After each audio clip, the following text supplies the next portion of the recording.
Jordan Peterson recently made an appearance on the Joe Rogan Experience where they discussed many topics, including the political situation in Canada. Let's have a look.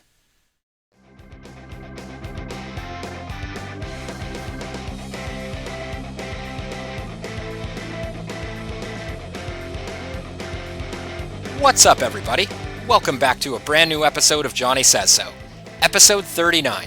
And tonight, we're breaking down Jordan Peterson's recent appearance on the Joe Rogan Experience, where they get into Mark Carney and, in Jordan Peterson's words, his tyrannical agenda.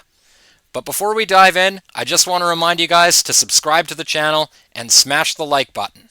Now, this election cycle has been really interesting with the addition of the wild card of Donald Trump and his 51st state rhetoric, which really, it's caused the Americans to actually sort of pay attention to Canadian politics.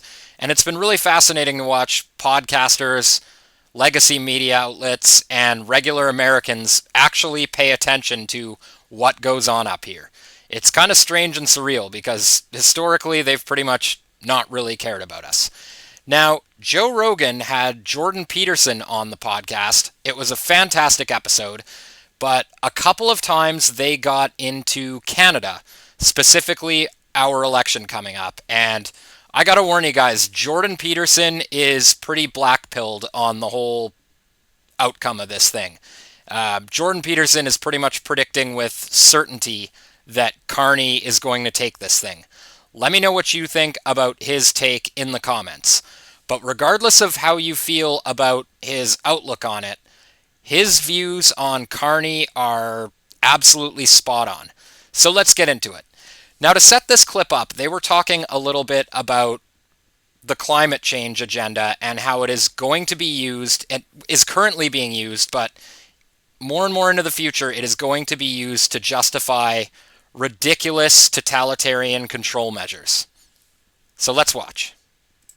So one of the things that maybe we could conclude from all this, given the context of what you said, is that you can tell the tyrants, they use fear and compulsion, and they don't use invitation. So one of the rules we put together for ARC was invitation only. Play, we're going to do this playfully, and we're not going to use force or fear, ever. You have to use invitation.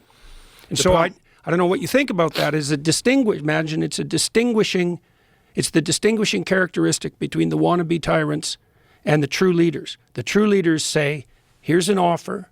Would you accept this of your own free will? And the tyrants say, the apocalypse is coming and everything, and we are allowed to do everything to forestall it. Right, including control you and everything that you do. That's the problem. Yeah. Right. And that's how they get people to fall in line. They fall in line through fear. Yeah. Well, fear and force. It's like also, you have to do this because the apocalypse is looming, which is always in a way true. Always. There's always an apocalypse of one form or another looming. The question is, what do you do about it? Well, and terrify people where you and compel live, them. Anywhere in the world right now. Right, you might be experiencing the apocalypse right now if you live in Gaza. Yeah, you might be experiencing the apocalypse right now if you're in Yemen, if you're a Houthi, right? The end of the world is always coming, right? And for you, for me, for everybody. Right. So you can always look into the future and conjure up an apocalyptic scenario, and maybe even that in itself isn't a sin, although I think it is. There's another, but if you then turn to fear and compulsion as your means of governance, then you're a tyrant. I don't care what your excuse is. It has to be invitational. That's when it gets scary, when you see governments telling people that they have to fall in line, or these are our horrible consequences for you not agreeing to what we're saying. Yeah, and then if you don't do this, you're a part of the problem. Right, exactly. Well, and if the apocalypse that's generated in that way is of sufficient magnitude, there's no limit to the amount of power that can be exerted, because obviously the rationale is there. They have to do it, right? Like this is the rationale to stop Trump, right? You're trying to stop Hitler. Right. Well, no matter what. It's also, I think, First Amendment, use the law, use lawfare. Use whatever. Yeah. Use whatever. This is one of the things that worries me about Canada at the moment. I know when we talked a couple of weeks ago, I expressed my concern about what was happening in Canada. Doesn't look good. Well, I read Carney's book, values. I read it twice and I understood it. And Carney says in that book, well, he says he's an advocate of centralized planning, ESG. He was a huge ESG advocate. He organized many large corporations to go down this central planning governance route because the market wasn't pricing everything properly. And so central planners had to step in, and BlackRock and Vanguard and places like that were big parts of that. Don't know if they were directly affected by Carney, but it's the same thing. And they've stepped away from that. And he's a big DEI advocate. And he's also a net zero advocate. And Carney says in his book, this is a good example of this, and I think also a good example of this kind of narcissism that we talked about earlier. Every single financial decision that every individual or organization makes has to prioritize decarbonization above all else. Or else. And there will be many, he doesn't say casualties, but he implies that. There'll be many who pay a price along the way, but it's necessary, because you can't make an omelet without breaking a few eggs. And then he says, you can't make an omelet without breaking a few eggs. The eggs being our future, the Canadian economy. 75% of the world's fossil fuels have to stay in the ground. And this is who Canadians are seriously thinking about electing, right? Why does he say the fossil fuels have to stay in the ground? Too much carbon. The real problem with that is the same problem with the COVID narrative. Now I'm going to skip ahead a little bit here because the conversation starts to leave Mark Carney and his book values. But I think Jordan Peterson laid out Mark Carney's absolute adherence to net zero very well. Now the conversation picks up again where they're talking about Germany and how these policies have completely crippled their energy infrastructure, much to the detriment of the people of Germany. Of course not, because it upsets the game. Not only that, most of the people that are involved in the game don't even understand the game. They don't even understand what's really not just at stake, but the actual facts that they're arguing for. Well, Carney's a good example of this in Canada, to return to that. Yeah. Is he going to win? It seems like he's... Notice Jordan Peterson's pause there and his deep inhale.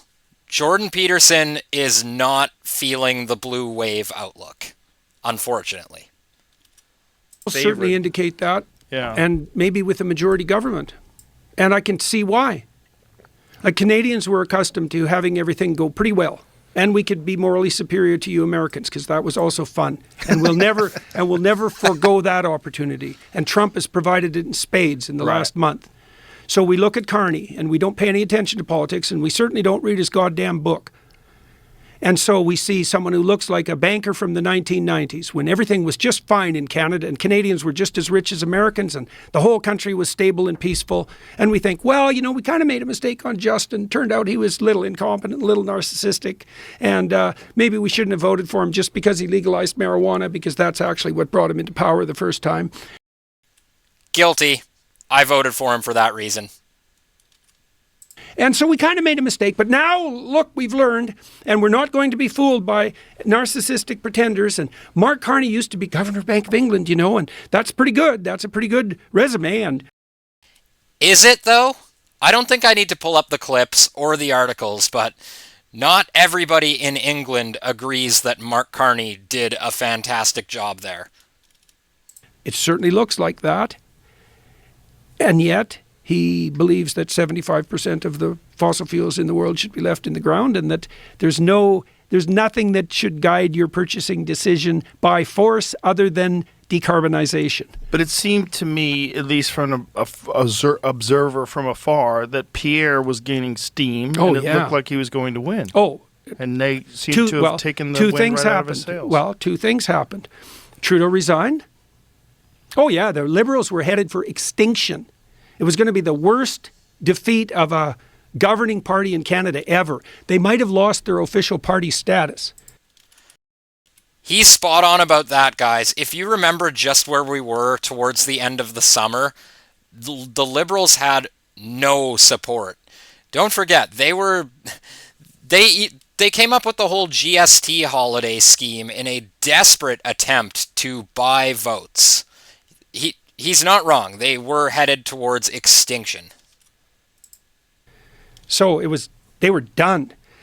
Well, they pivoted, brought in Carney, who'd been advising Trudeau. He's put himself up as an outsider, a competent outsider, a lot of private experience in the private domain, a steady hand at the helm.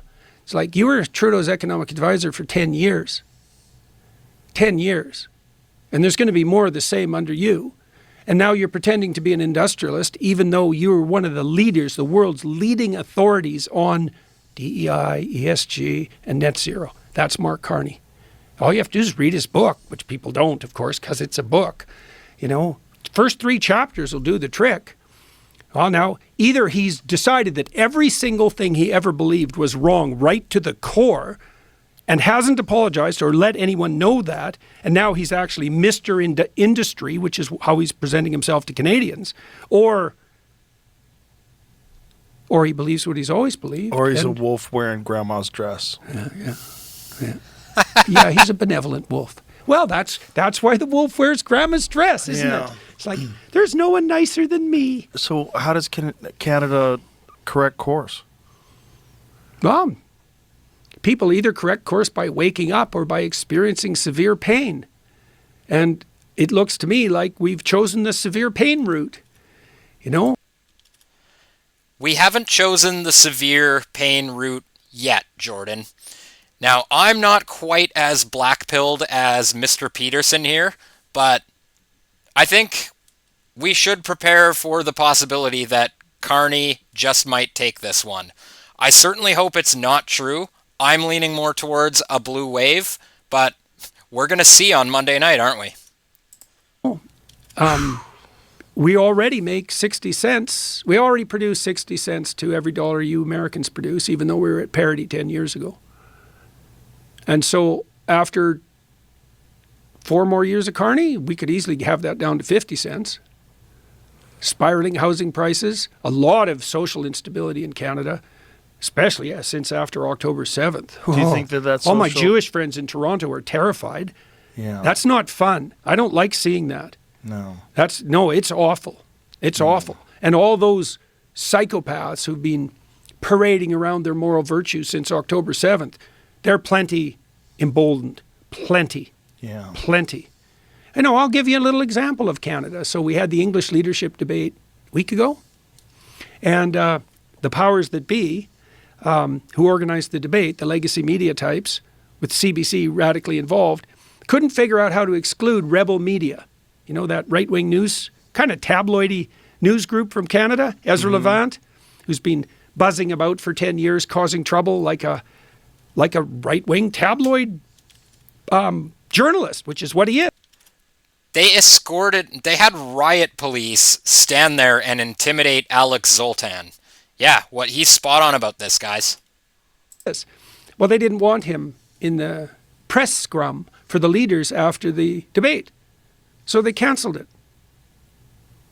They canceled the journalists' interviews of the 4 leading contenders for Prime Minister in Canada because some right-wing tabloid journalists, they've had a newspaper or a media empire for 10 years. I don't care what you think of it. It's not the point. The point is they canceled the journalist scrum after the English language debate. That's so and fascinating. No one complained. But that doesn't even make sense. Like, if you're a presidential candidate and or prime minister candidate and you're encountering someone that has an opposing perspective, you should have really good answers. That's it. Oh, look, if your guys. Mark Carney does not have really good answers. Ever notice, guys, every 5th word out of his mouth is Leading? Why ask questions? That's the legacy media in Canada. It's the CBC. Right. It's state-funded, right? Right to the core. Right. 1.4 think about this, Joe. This is our bloody state media. It's so funny. $1.4 billion in direct government subsidy and $600 million in federal advertising per year. $2 billion. Go to the CBC website on YouTube. You look at their last 20 videos. I'll guarantee that not a single one of them has more than 200 views. Right, which means the people who made the video clips didn't watch them. Right. That's what you get for $2 billion. Now, everyone in Canada who's older than 55 watches legacy media. Right. And Poilievre said he'd defund the CBC. So you can imagine they're not exactly covering him in a positive way. I watched the debate where he kept getting talked over. Yeah. Yeah. Jagmeet Singh. Fascinating. He's to such watch. fun with his pink turban. Yeah. He's such a fashion icon. Luckily, he's going to lose his own seat, and his party's going to be devastated. That's the socialists. They're going to be devastated so badly that they won't have official party status. But it's incredible to watch that in Canada, where I've always thought at least your discourse is much more polite. Yeah, was. Yeah. No, Parasites. we've got there's a lot of mopping up to do in Canada. Well, in the country, and you know, the man who started the Reform Party in Canada, so that was the populist end of the Conservative movement 20 years ago, maybe a little longer, eventually reunited with the Conservatives. Preston Manning, son of an Alberta premier, he was premier of Alberta for like 40 years. He wrote an article in the Globe and Mail, which was it's the Canadian liberal establishment newspaper. And I mean liberal by the classic, old school, small L liberal, centrist sort of newspaper, saying that Manitoba, Alberta, and Saskatchewan should have an immediate constitutional convention immediately on Carney's ascension to the throne. And Quebec doesn't want pipelines traversing its territory. And Quebec, I don't know if you noticed this, but one of the participants in the debate was a Canadian separatist. We literally have a Canadian federal party,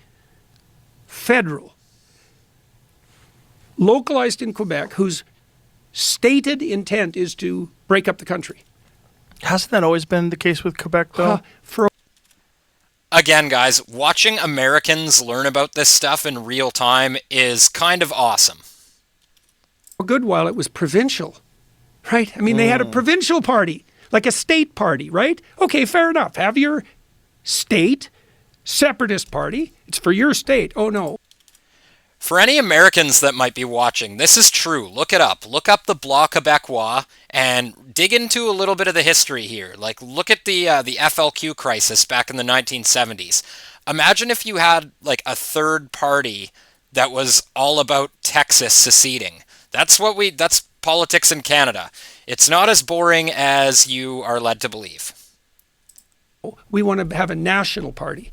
We want to be represented in the House of Commons as separatists. Oof. Yeah, so the country's it's very sad. And I was hoping... They could be the 51st state. Yeah, that's what happened. So two things. Yes, we're back to that. That was the big one. Carney showed up just in the nick of time to save the burning damsel from the train tracks or whatever the hell it is.